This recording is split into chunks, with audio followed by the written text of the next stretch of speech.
I've got some insane trading methods that can help you make a ton of coins on FIFA 22, but before we jump into that, I need to show you the easiest way for you to get some coins. If you guys are looking for the cheapest and most reliable coins on the market, make sure to head over to utnice.com and use code CHIEF for 6% off at checkout. Now let's go ahead and jump right into this video.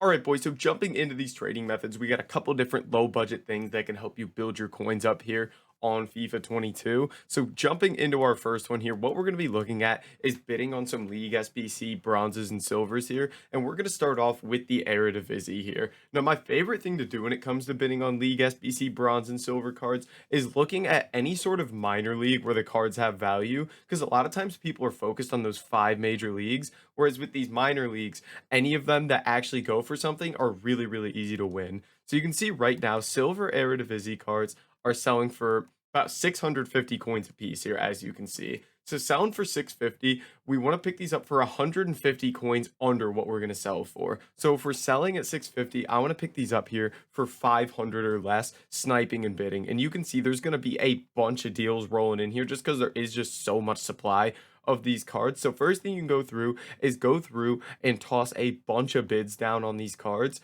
And then after you do that, and while you're kind of waiting for those bids to expire, that's when you're going to do your sniping. So bidding is going to be kind of like your primary way of picking up cards here. It's kind of the most efficient, the best way to get cards, but you can throw sniping in as well after you go through and bid on some of these cards. So I'll go through, and sometimes what I'm doing here is sometimes not every card in the filter pops up, especially the most recent cards. So sometimes if you just search without a price parameter and then just flick through the cards, you'll actually find some new cards that you could bid on. And then now I've bid on all those cards. Now I'm going to sit here, and while I'm waiting for all those to expire, I'm going to sit here and I'm going to snipe cards as well. And you can see here, there's cards popping up. Again, you're going to have to be quick with it. I was not very quick there. And you got to stay on top of your bids as well, because you can see with my coin balance kind of moving around that I'm getting outbid on some of those cards. Now, I did go ahead and snipe a silver Eredivisie card here for 200. So I'm going to list them up for 650. Very nice coins there. And a lot of people will be worried about tax. Selling at 650, you're only losing 33 coins on tax. So it really isn't that big of a deal at the end of the day. You can see here, you've got to stay up to date with your bids. I mean, people are winning these for 350, 450. Just because I wasn't paying attention, I missed out on a few cards there. But those are definitely cards we should be picking up because we're willing to pick these up for 500 or less. You just need to keep your price in mind that you're trying to get these at, so you don't have to, go keep checking the price on all these cards. Now, some of these will go for different prices. For example, maybe goalkeepers are more since someone bid 650 on him. My thing is, when it comes to bidding on these cards and listing them up, I don't worry too much about which cards go for more, which cards go for less. I think it's just much more efficient to pick them all up for around the same price and sell them all for the same price and just get right back into bidding. So you're picking up as many cards as possible. So I think instead of squeezing out maybe a couple, like 100 extra coins on a card, it's way more efficient than checking every single player's price to just get right back to bidding and pick up as many cards as possible. Because it's not really about making a ton of coins per card with a method like this.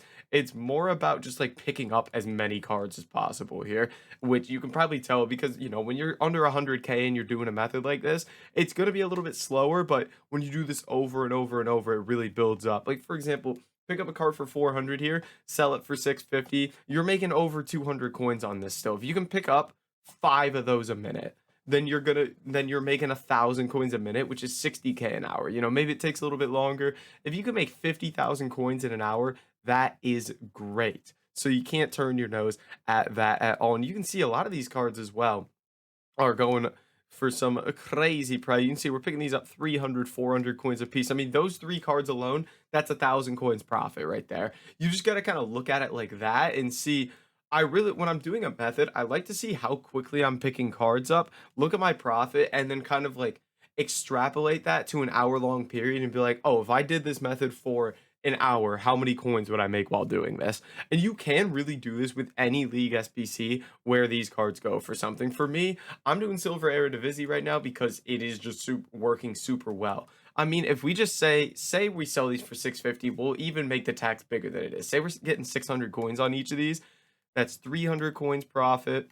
That is 350. So up to 950, 1250, 1550, another 200. We've made nearly 2,000 coins off of these cards alone. So you can see how quick it is for you to build your coins up with just simple, stupid stuff like this. It really is that simple. You guys got to get on this. You could even do this up until like much higher coin balances because it's something you could do when you're watching a show or anything like that. It's super easy. But guys, that is going to be it for this video. If you did enjoy it, make sure to like, comment, and subscribe. And I'll catch you in the next video.